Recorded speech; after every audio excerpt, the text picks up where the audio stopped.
로마서 1장 3절부터 4절까지입니다. 이제 함께 보도록 하겠습니다. 3절을 먼저 보겠습니다. 그의 아들에 관하여 말하면 육신으로는 다윗의 혈통에서 나셨고, 4절 성결의 영으로는 죽은 자들 가운데서 부활하사 능력으로 하나님의 아들로 선포되셨으니 곧 우리 주 예수 그리스도시라. 아멘.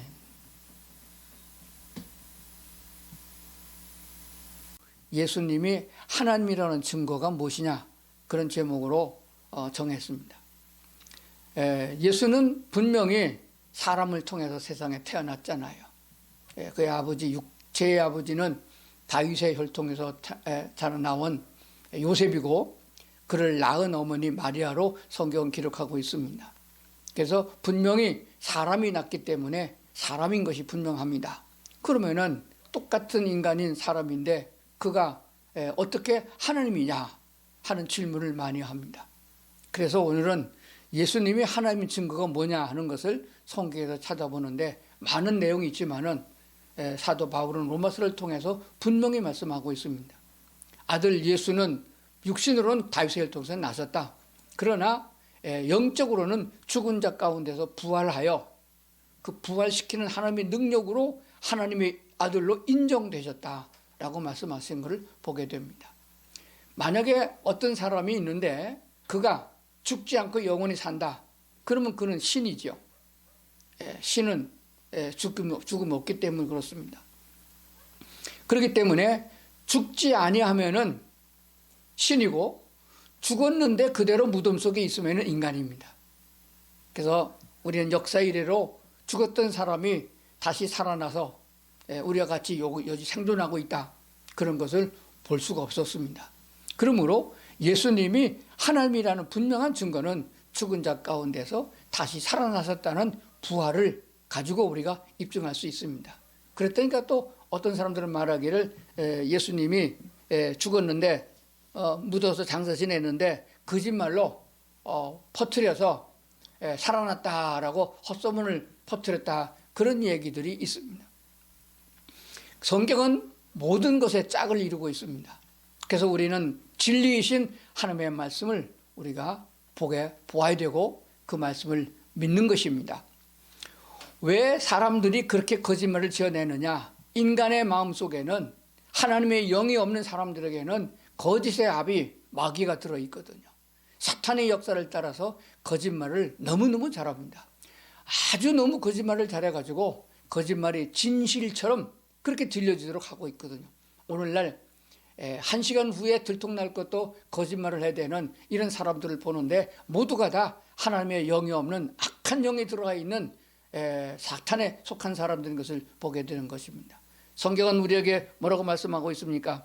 마태복음 28장에 보게 되면은 예수께서 죽어서 장사 지냈을 적에 예수님이 살아생전에 나는 죽으면은 3일 만에 다시 살아날 것이라고 예언을 하셨거든요. 그러니까 그것이 다시 살아나게 되면은 두려우니까 대제사장들과 서기관들과 바리새인들이 로마의 황제 앞에 가서 요청을 했습니다.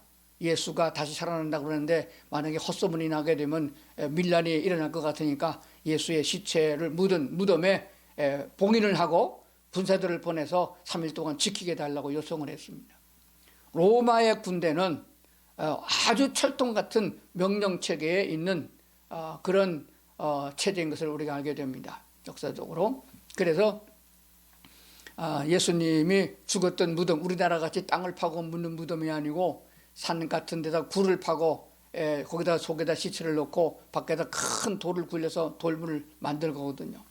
그게 보통 장정 3-4명이 굴려서 간신히 막을 수 있는 그런 돌문이거든요. 그것도 안쪽으로 비슷하게 묶기 때문에, 문을 만들기 때문에 안에서는 절대로 그 문을 열고 나올 수가 없습니다. 혼자서는. 그렇게 된 것을 보게 됩니다. 그럴 뿐만 아니라 로마의 1개 중대병력 정도가 되는 군대가 밤낮으로 교대해가면서 지키고 있었습니다. 로마의 군법은 근무 중인 군인이, 명을 받아서 근무하는 군인이 졸면은 사형에 처한다는 그런 법률이 있음도 우리가 압니다. 그런데 어떻게 예수님이 다시 살아나서 우리 가운데 나올 수 있었느냐? 말도 안 되는 것입니다. 부활의 능력이 아니고는 감당할 수 없는 것입니다. 근데 마태복음 28장에 보니까 로마 군병들이 잠을 자는 동안에 졸다가 그만 예수의 제자들이 예수의 시체를 훔쳐가고 그리고 살아났다고 거짓말하라고 그렇게 요청한 것을 봅니다. 뇌물을 써가지고 총독에게 가가지고 아무 일이 없도록 무마시킨 것을 보게 됩니다. 그러니까 예수가 살아났다고 하는 헛소문, 그 헛소문이다. 예수의 제자들이 시체를 훔쳐다가 다른 데다가 묻어놓고 살아났다고 거짓 소문을 퍼뜨렸다. 그런 얘기가 있는데 성경대로 보게 되면은 로마의 군병들이 지킨 이 사건을 보면은 절대로 겁쟁이 겁 많은 예수가 십자가에 못 박혔을 적에 제자들이 다 도망가 버렸는데 그 겁쟁이 제자들이 와가지고 그를 뚫고 들어가가지고 다윗 왕도 아닌데 그들을 물리치고서 시체를 훔쳐갔겠어요? 그거는 있을 수 없는 일인 것을 보게 됩니다. 그랬더니 또 다른 설이 있습니다. 예수님이 안식일을 기해가지고 빨리 장사를 지내야 되기 때문에 덜 죽었다. 십자가에 못 박았는데 덜 죽은 예수를 갖다 묻었더니 기절했는데 기절했다가 살아났다. 그런 또 헛소문을 퍼뜨리게 된 걸 보게 됩니다. 그래서 성경 요한복음 19장에 보게 되면은 예수님이 십자가 못 박을 적에 어떤 현상이었느냐? 대못을 박아가지고 십자가에 못 박았잖아요. 해가 지금 하루가 지나고 그 다음에 예수의 시체를 묻어야 되는데 예수의 시체를 묻기 위해서는 죽었는지 안 죽었는지 확인을 하게 돼 있습니다. 사형을 집행했는데 확인도 안 하고서 시체를 내리겠습니까? 그런데 가보니 이미 죽었더라고 성경 기록하고 있습니다. 그래도 혹시 모르니까 군사들이 창으로 옆구리를 찔러서 확인 사살을 했습니다. 성경은 그렇게 기록하고 있습니다. 역사 또한 그렇게 기록하고 있습니다. 그렇다면 예수님은 분명하게 확실하게 죽은 것입니다. 죽은 예수가 어떻게 그렇게 확인 사살까지 다시 살아났겠습니까? 그 말이 안 되는 거죠. 그랬더니 또 환상을 봤다. 너무 예수님의 제자들이 예수님의 죽은 것을 안타까워하고 사모하게 되니까 환상을 봤다 그럽니다. 환상이라는 것은 한 사람에게만 나타날 수 있고 여러 사람이 있을 때 똑같은 모습으로 환상은 나타나지 않습니다. 이것이 의학적인 것입니다. 그런데 예수님은 12 제자들이 이런 모습에 나타나셨고 엠마오로 가던 청년들에게 나타나셨고 예수의 무덤을 찾아갔던 마리아에게 나타났고 그리고 여러 망이 또 여러 번 나타났습니다. 바닷가에서도 나타나셨고 나중에는 500여 명의 성도들이 보는 가운데서 하늘로 올라가신 그런 모습을 보게 됩니다. 그러니까 예수가 부활하던 환상이 아닌 것입니다. 그리고 또 하나는 그렇다면 유령을 봤다. 나타났다 없어졌다 나타났다 없어졌다 그러니까 유령을 봤다 그랬는데 유령은 살과 뼈가 없습니다. 누가복음 24장에 보게 되면 예수께서 바닷가에서 바다 고기를 잡으러 갔던 베드로와 그 제자들에게 찾아갔던 적이 있습니다. 가가지고 너에게 생선이 있느냐 물은 그 음성을 듣고 예수님 줄 알고 다 예수님 앞에 나와 두려움으로 떨고 있었습니다. 그들이 보기를 정말 유령인가 보다 영인가 보다 그렇게 두려워 떨고 있는데 예수님께서 손과 발을 내밀면서 내가 어찌 유령이냐 여기 뭐 먹을 거 없느냐 그래서 보니까 구운 생선이 있길래 그걸 드렸더니 예수께서 제자들이 보는 가운데서 생선을 잡수셨다. 그 성경은 기록하고 있습니다. 그렇다면 예수께서 부활하신 영적인 예수님께서 배가 고프셔서 생선을 잡수신 거냐? 그게 아닙니다. 살아있는 똑같은 사람이다 하는 것을 보여준 것입니다. 그렇다면 예수님께서 죽은 자 가운데 부활하신 것은 영으로만 부활한 것이 아닙니다. 영은 한번 하나님께로 부여받은 영은 영원히 죽지 않습니다. 육체가 죽었던 예수님이 다시 부활한 것이에요. 오늘 우리가 죽은 자 가운데 다시 부활하게 되면 예수님과 똑같은 모습으로 부활을 된다는 것을 보여주신 것입니다. 그러나 죄를 지음으로 사형 선고를 받고 감옥에 갇혀서 죽을 날을 기다리는 것 같은 이 지구라는 감옥 속에 갇혀있는 우리 이미 죽은 육체와 같은 육체는 아닙니다. 병들고 썩고 창에 맞으면 피 흘리고 그런 육체가 아닙니다. 부활된 육체는 전혀 그런데 관계가 없는 완전한 살아있는 영생하는 존재로 부활된다는 것을 예수님이 보여주신 줄로 믿습니다. 그렇기 때문에 우리가 이 확실한 복음을 증거해야 됩니다. 그렇기 때문에 초대교회의 제자들은 성령의 능력을 입은 다음에 그렇지만은 그걸 예수님이 부활한 것을 보고도 용기가 없어서 바르게 전하지 못했었습니다. 그러나 오순절에 성령의 역사를 힘입어서 성령의 도우심과 그의 주신 용기를 통해 나가서 복음을 증거하기 시작했는데, 이 복음은 바로 부활의 소식이었습니다. 그때의 인사는, 믿는 사람들은 서로 만나게 되면 안녕하십니까? 그렇게 인사한 게 아니에요. 예수님 부활하셨습니다. 예수님 부활했습니다. 예수가 부활했습니다. 이렇게 인사를 했고 그렇게 전도를 시작한 것을 보게 되는 것입니다. 로마서 1장 2절에는 이렇게 말씀하고 있습니다. 이 복음은 하나님이 선지자를 통하여 그의 아들에 관하여 성경에 미리 약속한 것이라. 미리 약속한 것이라 그랬습니다. 성경에는 모든 것들이 다 예언되어졌습니다. 어떤 왕조가 일어날 것이며 어떤 국가가 형성될 것이며, 그래서 사람의 마지막에는 어떻게 될 것이다. 메시아 그리스도 예수를 보내줄 것이다. 그가 십자가에 죽을 것이다. 그가 너의 죄를 대속할 것이다. 그리고 부활 승천하실 것이다. 그리고 마지막 말로에는 어떤 역사가 일어날 것이다. 다 예언되어서 하나님이 어느 날 갑자기 그냥 인간의 생각처럼 그렇게 진행하는 것이 아닙니다. 하나님이 작정하시고 계획하시고 예정하신 대로 그것을 인간에게 예언하여 알게 하시고 그것을 집행하시는 하나님이신 것을 보게 되는 것입니다. 그래서 이 아들에 관하여는 성경은 미리 약속한 것이다 라고 하는 것입니다. 이렇게 예수 그리스도가 우리의 구세주로 이 땅에 올 것이고, 그 예수 그리스도만이 우리의 구원자가 되시고 그리스도 예수를 믿음으로만 영생을 얻게 되고 한다는 사실을 말씀하셨는데, 구약에는 300번 이상의 예수님에 관해서 예언하고 있는 것을 보게 됩니다. 성경 마태복음 2장 1절에 보게 되면 예수님께서는 베들레헴에서 출생한 사실을 보게 됩니다. 이것은 이미 미가서 5장에 예언된 것을 우리가 알게 되어집니다. 그래서 우리는 복음을 증거하되 그리스도 예수 안에서 구속함을 입었으니 예수에 대해서 바르게 전해야 되는 것입니다.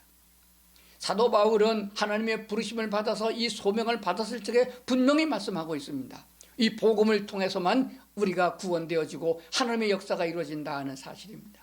그래서 우리는 복음, 기쁜 소식, 예수 그리스도의 소식을 말하고 있는데, 예수는 그리스도이심을 증거하고, 예수는 어떤 분이시냐, 우리를 구원하기 이 땅에 오셨다. 그리고 예수께서는 우리의 죄를 대속하기 위하여 희생 제물인 어린 양과 같이 십자가에서 피 흘리고 죽으셨다. 그리고 예수님은 우리의 영원한 부활을 보여주기 위하여 먼저 샘플로 부활의 첫 열매가 되셔서 부활하셨음을 말씀하고 있습니다. 그리고 하늘나라로 올라가셔서 우리가 영원히 살아야 되는 그 나라의 처소를 예비하시고 우리를 데리러 다시 오신다고 하는 이런 사실을 종합적으로 다 말해야 그게 온전한 예수 그리스도를 증거하는 것이고 복음을 증거하는 것입니다. 다시 한번 해보겠습니다. 예수 그리스도의 죽음과 부활과 승천과 재림, 그리고 마지막에 심판까지를 다 증거해야 되는 것입니다. 그냥 예수 믿어, 예수 믿으면 복받아, 교회 나와봐, 이런 것을 전도라고 하지 않습니다. 이런 것을 복음이라고 하지 않습니다. 복음은 확실해야 되는 것입니다. 하나님이 예정하신 대로, 성경에 예언된 대로, 그 증거대로 예수께서는 베들레헴에서 태어나셨으며, 예수께서는 십자가에 못 박히셨으며, 예수께서 죽은 자 가운데 장사 지냈으나 로마의 군병들이 지켰으며 부활하셨다 하는 내용들을 정확하게 증거하는 것이 복음의 전도가 되는 줄로 믿습니다. 그런데 이 땅에는 그런 사실을 모르고 있는 사람이 너무 많아요. 모르고 있는 사람, 모르는 사람에게는 알게 해야 됩니다. 그 알게 하는 것이 전도예요. 우리 한국의 초대교회가 세워질 적에 이런 미국에 있는 선교사들을 통해서 교회가 세워졌잖아요. 그때는 예수에 대한 아주 한 번도 들어보지 못한 하나님에 대해서, 예수님에 대해서 말씀을 듣고 그들은 액면 그대로 잘 받아들여서 성령의 역사를 통하여 교회가 부흥된 것을 보게 됩니다. 사람들이 이제는 지식이 생기고 과학이 발달된 가운데 있고 이렇게 좋은 세상에 살고 있습니다. 그랬더니 인간의 지식이 꽉 차가지고 하나님의 말씀에 의심을 가지게 됩니다. 그러다 보니까 교회라고 하는 데는 생명을 주고 우리가 죄에 대한 용서와 구원과 천국에 대한 소망에 대한 본질적인 것을 떠나서 이 세상 사람과 똑같이 세상 사람이 육체적으로 필요한 것들을 구하고 있는 잡신과 똑같은 종교로 전락한 사실을 보게 되는 것입니다. 예수 믿으면 또 기도 받으면 병이 난다, 예수 믿으면 복 받고 잘 된다, 이런 쪽으로 치중하다 보니까, 물론 예수님이 육신을 입고 땅에 오실 적에 병자를 치료하셨습니다. 귀신 들린 사람은 귀신을 내쫓아 주셨습니다. 하나님께서 역사하시고 표적을 통하여 부유하게 먹을 것을 주신 하나님이 분명합니다. 그러나 그것이 본질은 아니라는 것이에요. 그것은 예수님이 하나님이라는 것을 알게 하기 위해서 기적을 나타내신 것이며 하나님께 영광을 돌리기 위해서 마땅히 해야 될 일이 무엇인지를 알게 하도록 도우신 것입니다. 가장 중요한 것은 우리를 죄에서부터 구속하여 자유함을 주신 분이 예수 그리스도이십니다. 곧 하나님이시라는 사실인 것입니다. 우리에게 영적인 자유, 마귀 사슬에 매여서 지옥 갈 수밖에 없는 인간들에게 완전한 자유를 주셔서 거기서 죄에서 벗어나서 하나님의 영광을 찬양하는 사람으로 만들으셨습니다. 그러기 위해서 우리에게 필요한 육체를 입고서 훈련받고 하나님의 사람으로 나아가는 데 필요한 것들을 갖추기 위한 이 세상의 삶 속에서 육체적인 질병에서 자유함도 주셨고, 여호와 그리스도 예수 안에 있는 자들에게는 하나님의 자녀로서의 세상을 부족함이 없이 살도록 경제적인 면에도 자유함을 주셨고, 우리가 이웃과 더불어서 원수를 맺지 않고 평화하며 살 수 있는 자유도 허락하신 그런 하나님을 보게 됩니다. 성경은 이렇게 말하고 있습니다. 주님께서 우리를 자유케 하시려고 자유를 주셨으니 다시는 종의 몽에를 매지 말라 말씀하신 걸 보게 됩니다. 그리스도 예수 안에 있는 사람들에게는 하나님이 주신 자유를 가지고 여호와를 찬양하는 본질적인 요소에 치중해야 된다고 믿습니다. 뿐만 아니라 믿고 하나님의 말할 수 없는 축복과 은혜를 입은 사람들이라면 이제는 복음을 전하는 사람이 되어야 됩니다. 왜냐하면 모르는 사람들에게는 알게 해야 되거든요. 그래서 우리를 부르셨고 우리에게 사명을 주셨습니다. 알면서도 행하지 않으면 문제가 되잖아요. 우리 믿는 사람들, 안 믿는 사람들에게는 예수 그리스도를 알도록 우리가 복음을 전해야 되는데, 우리가 이미 예수를 알고 하나님을 알고 그리고 성령님도 알고 그리고 믿고 받아들였습니다. 그래서 말할 수 없는 축복과 그리고 미래에 대한 약속과 또 보장도 받았습니다. 그러면 이것을 우리가 우리끼리 누리고만 있어서는 되는 것이 아니에요. 우리가 하나님의 은혜 가운데서 믿음으로 말미암아 주를 더욱 바라봐야 되는데 정결한 마음을 가져야 됩니다. 이 세상에 있는 사람들은 마귀에 속해 있고 사탄의 영역이 있기 때문에 우리가 말로 예수 믿고 그리고 구원받아 그렇게 한다고 들을 사람이 아닙니다. 그렇기 때문에 말세가 더 가까워진 줄 알고 사탄은 할 수 있는 대로 믿는 사람이라 할지라도 넘어뜨리려고 하고 있고, 안 믿는 사람들은 그 마음을 혼미케 만들어가지고 예수 그리스도의 광채가 비치지 못하게 한다는 사실도 우리가 알아야 됩니다. 그렇기 때문에 그들은 눈으로 보는 바 자기 기준에서 그리스도인들을 보는 거예요. 예수 믿으라고 전하는 사람들이 저 사람들이 정말 진짜 천국이 있는가, 진짜 예수가 있는가, 진짜 하나님이 있는가 하는 것을 자기네 기준으로 판단한다 그 말이에요. 그럼 자기네 기준이 뭐예요? 자기네 기준이라는 말은 육체적인 것이에요. 그래서 우리는 예수를 믿는 사람들이 저 예수 믿지 않는 사람들에게 눈에 보이기를, 정말 저 사람들을 보니까 예수님이 있는 것 같다, 하나님이 있는 것 같다라고 보여주기 위한 우리의 삶이 되어야 된다는 것이에요. 예수 믿는 사람이 거짓말은 더 잘하고 예수 믿는 사람은 돈은 더 잘 떼먹고 죄는 더 많이 짓는다, 코로나 보니까 교회가 더 많이 걸린다, 이런 소리가 나오게 해서는 안 된다는 것이에요. 그러기 위해서 성도들의 삶은 진실해야 되겠고 복받는 삶이어야 되겠고 이웃을 사랑하라 하는 주님의 말씀을 나타내므로 하나님이 살아계심을 보여줄 수 있는, 우리 몸으로 보여줄 수 있는, 그래서 말로 하지 않아도 저 사람을 보니까 하나님이 있는 것 같다, 나도 믿어야겠다, 이런 삶이 되도록 우리의 삶을 인도하신다는 사실입니다. 로마서 1장의 32절부터 보면은 이 세상에 있는 사람들이나 그리스도 예수 안에 있는 사람들이나 다 하나같이 치우쳐서 죄에 빠져서 죄 가운데 살아가고 있다라고 말씀하고 있습니다. 그래서 악을 행하고 있으면서도 악인 줄 모르고 있고 그것이 악이 나쁜 줄 알면서도 악을 행한다고 말씀하고 있습니다. 32절 보면 이렇게 기록하고 있습니다. 그들이 이 같은 일을 행하는 자는 사형에 해당한다고 하나님께서 정하심을 알고도 자기들뿐만 행할 뿐만 아니라 또한 그런 일을 행하는 자들을 옳다 하느니라, 이렇게 말씀하고 있습니다. 그것은 한 사람이 아닙니다. 서로 같은 짝을 지어서 당을 지어서 그렇게 말한다. 그런 악을 행하는 사람들은 잘못된 것이다 라고 하는 것을 안다는 것입니다. 그런 일을 행하는 자들을 옳다 한다. 자기들뿐만 아니라 같은 일을 행하는 자들을 서로 옳다고 지지한다, 그런 말이 되어집니다. 꼭 요즘에 누구 보는 것 같잖아요. 우리는 그렇기 때문에 성경에 이리 미리 말씀하셨기 때문에 세상에 있는 사람들의 말을 기울이는 것이 아니라 하나님의 말씀에 귀를 기울여야 된다고 믿습니다. 그러면은 이제 우리가 생각할 것이 무엇입니까? 복음에 대해서 그리스도 예수 안에서 이 믿음을 한 번 더 가져야 됩니다. 우리가 예수 그리스도를 영접하여 영생을 얻어서 구원받아 천국에 갈 수 있는 확실한 보장을 받았음에도 불구하고 이 땅에 왜 계속 살아가느냐? 두 가지 이유가 있습니다. 하나는 복음을 전하는 그릇으로 쓰기 위한 것입니다. 우리를 부르시고 택정하신 것은 우리의 영혼을 구원하여 하나님의 백성으로 하나님의 자녀로 삼으시는 목적이 있지만은 이 땅에 계속 두는 목적은 우리로 하여금 하나님의 일꾼으로서 주님의 영원한 나라를 만들어가는데 동참하여 같은 기쁨을 가질 수 있도록 복음을 전하게 하려는 것이었습니다. 그리고 또 하나는 우리가 하나님께 우리 몸으로 영광을 돌릴 수 있는 그런 것을 성경은 말씀하고 있는 줄로 믿습니다. 그렇기 때문에 신앙의 가장 중요한 관점은 뭐냐 그러면은 그리스도 예수를 바르게 전하는 것이다. 왜냐하면 적그리스도가 있고 거짓 영을 가진 사람들이 있습니다. 그래가지고 헷갈리게 만드는 게 이단이 나오게 되는 거잖아요. 여기가 그리스도가 있다, 이게 진짜 맞다, 저 목사는 틀렸고 내가 맞다, 이렇게 돼가지고 혼란스러운 세상에 살고 있습니다. 그래서 우리는 성경으로 돌아가야 됩니다. 호세아서가 말씀하신 대로 너희는 힘써서 여호와를 알아야 된다.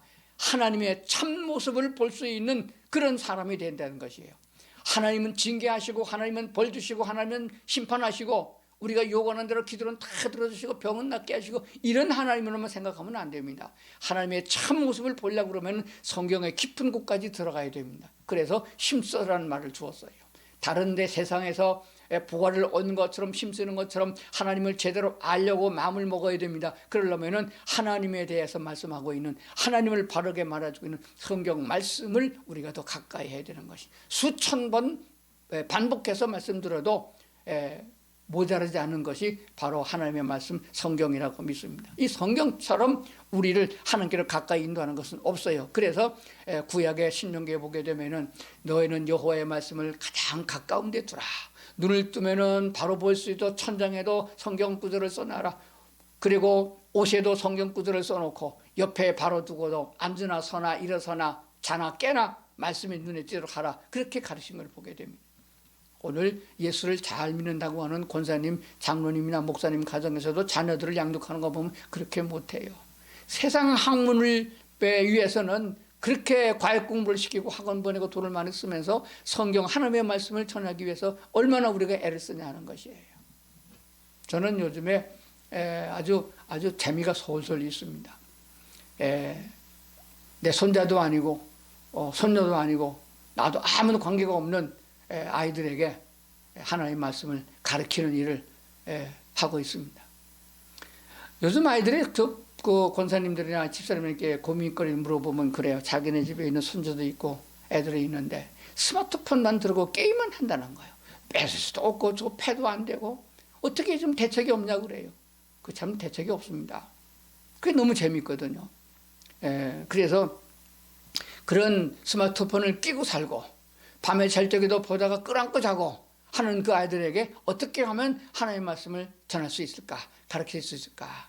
그래서 하나님의 성령이 인도하시는 대로 믿는 아이들을 선택을 해가지고 스마트폰에다가 성경 문제를 이렇게 주고 그 성경 문제를 읽고 그 답을 맞춰서 내면은 상을 주는 그런 걸 하고 있습니다. 그러니까 상을 받는다.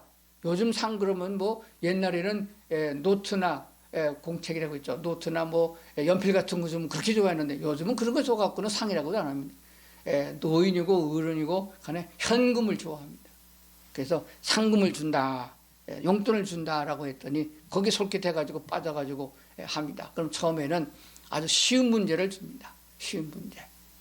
그래서 아이들이 자기가 가지고 노는 아주 능수능란하게 찾고 볼 수 있는 스마트폰에서 성경 말씀을 읽고 성경 말씀 속에서 자기가 성경을 또 찾아서 답을 달아야 되니까 자기 성경을 펴서 답을 달고 보내는 이런 시간을 통해서 그들이 나중에 고백하는 걸 보게 되면은 하나님의 말씀을 내가 찾아서 보고 내가 답을 달다 보니까 하나님이 계시고 하나님이 나를 사랑한다 하는 것을 알게 되겠고 내가 이제 무엇을 해야 되냐 하는 것을 알게 된다. 그 고백하는 것을 보게 됩니다.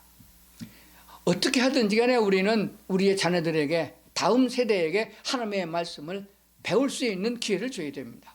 그러기 위해서는 우리도 먼저 성경에 빠져야 됩니다. 성경에 어디 있는지도 모르고 물어보면 대답을 못해요. 왜 예수가 그리스도냐고 물어보면 그리스도가 뭔지도 모릅니다. 그리스도가 뭐예요? 물으면 그리스도는 그리스도라고 그러집니다. 성경 요한복음 20장 30절을 한번 찾아보겠습니다. 요한복음 20장 30절, 31절 이렇게 보면은 이렇게 기록하고 있습니다. 이게 요한복음의 마지막 장 마지막 절이잖아요. 예수께서 제자들 앞에서 이 책에 기록되지 아니한 기록되지 아니한 다른 표적도 많이 행하셨으나, 예수께서 제자들 앞에서 이 책에 기록되지 아니한 다른 표적도 많이 행하셨으나, 그래서 탈무드에 보게 되면은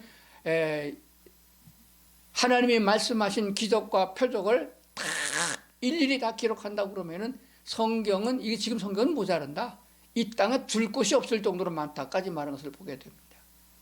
오늘 본 요한복음 20장에도 보니까 이 책에 기록되지 않은 다른 표적도 많이 행하셨으나 기록을 생략했다. 샘플로 각각 했다. 예를 들면은 예수님 당시에 죽었던 사람이 얼마나 많이 있겠습니까? 그래서 예수님께서 몇 사람만 살리셨어요. 불과 3사람 정도 살리신 걸 보게 됩니다. 그러면 예수님이 능력이 없어 못 살리느냐? 그게 긍휼이 모자라서 죽은 사람 안 살리느냐? 그게 아닙니다. 표적을 행하는 목적은 표적을 통하여 하나님의 살아계심을 나타내게 하려 함인 것을 분명히 말씀하고 있습니다.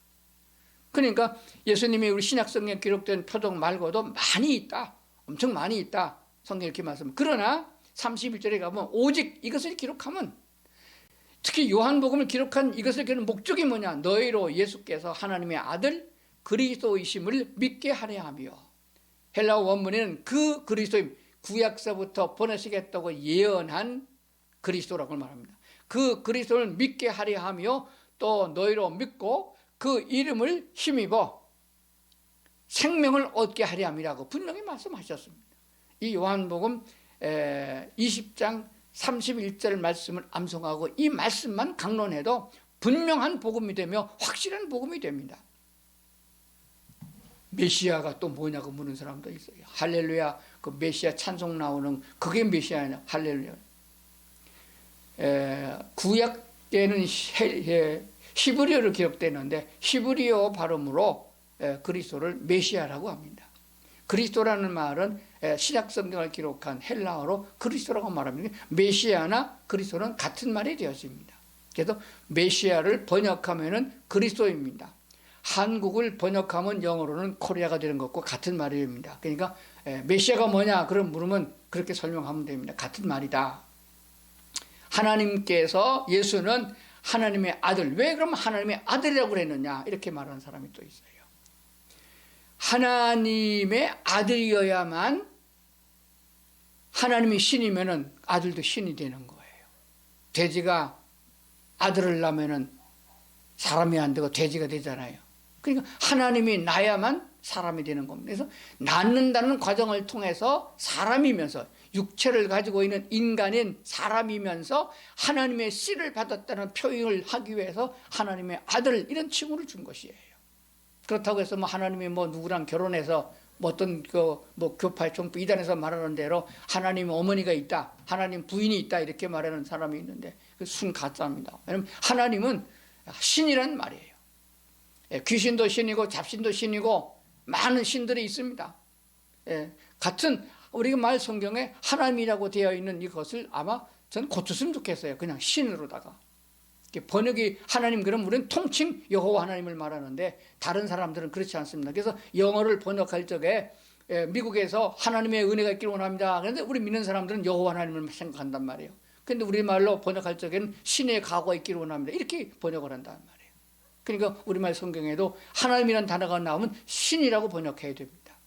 그럼 어떤 신이냐? 너희들이 믿는 신은 잡신이지만 우리가 믿는 신은 여호와 하나님이시다. 오직 하나이시고 홀로 계시고 본래부터 누가 만들지 않냐고 스스로 있는 자이신 여호와 하나님이시다 하는 것입니다.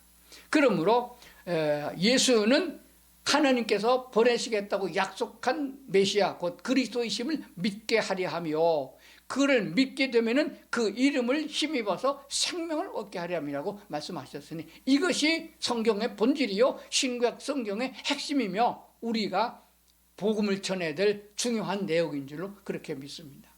하나님이 우리를 부르신 목적이 뭡니까? 우리를 불쌍히 여겨져서 죄에서 구원하는 근본적인 목적이 있지만은 구원받은 자들을 이 땅에 이렇게 축복해 주셔 두는 것, 건강에 복을 주시고 재물에도 복을 주시고 삶에도 복을 주시고 이웃을 사랑하는 마음의 기쁨도 허락하여 주시고 감사가 넘칠 수 있도록 그렇게 역사하신 하나님의 은혜를 우리가 무엇으로 받아들이느냐? 그냥 뻔스럽게 놀고 먹으라고 한 것은 아닙니다. 두 가지가 있다고 그랬습니다. 복음을 전하게 하려 하며 우리의 몸으로 영광을 하나님께 돌리기 위한 것이다 라고 했습니다. 그러므로 말 한마디도 행동 하나하나도 하나님의 영광이 달려있음을 기억하고 그리스도의 편지라고 한 것처럼 우리가 말하기 전에 신뢰를 쌓아갈 수 있는 사람들이 되어야 됩니다. 우리 믿는 사람이 왜 선을 행해야 되며 왜 이웃을 사랑해야 되고 왜 이웃에게 좋은 일을 해야 되느냐? 그 사람들이 우리의 그런 행동을 보고 하나님께 영광을 돌리기 위한 것이고 신뢰를 쌓으면 우리가 전한 하나님의 말씀을 듣게 되는 것입니다. 목사의 설교를 교인이 왜 안 듣느냐? 목사가 신뢰를 잃으면 그가 전하는 설교도 신뢰를 잃어버리게 되는 것입니다. 그래서 그리스도인들은 아주 중요한 이 사실을 기억하시고 믿음 안에서 승리할 수 있는 우리 성도들 다 될 수 있으며 이 땅에 살아가는 삶의 기쁨이요 하늘나라를 바라보는 소망의 또한 기쁨이요 주님과 동행할 수 있어서 영광을 바라볼 수 있는 우리 성도들이 되어야 될 줄로 믿습니다. 그런 은혜가 우리 모든 성도들에게 있기를 주의 이름으로 축원합니다. 기도하시겠습니다. 은혜가 풍성하신 하나님, 저희들로 하여금 주의 말씀을 듣게 하시고 그리스도 예수 이 땅에 탄생하셨기 때문에 우리가 주님을 만나게 된 이 귀한 성탄의 계절에 주님을 찬양하고 영광을 돌립니다. 하나님의 은총과 축복으로 우리가 먼저 부름을 받았사오니 주님께서 이 땅에 이루시고자 하는 구원의 사역이 저희들을 통하여 이루어질 수 있도록 도와주옵소서. 특별히 이 한국 땅의 젊은이들, 특히 군인들을 기억해 주시옵소서. 예수님을 만나게 하시고 예수를 믿고 구원을 받아 저들이 이 땅에 대한민국을 짊어지고 나갈 수 있는 그리스도의 일꾼들이 되어질 수 있도록 축복하시고 인도해 주옵소서. 이를 위하여 선교하는 군목들과 또 군부대의 복음을 전하기 위한 사역자들을 축복해 주셔서 넉넉하게 하시고 항상 성령의 충만한 은혜를 베풀어 주시옵소서. 주님의 은총에 감사드리며 예수님 이름으로 기도드리옵나이다. 아멘. This Christmas I only wanna be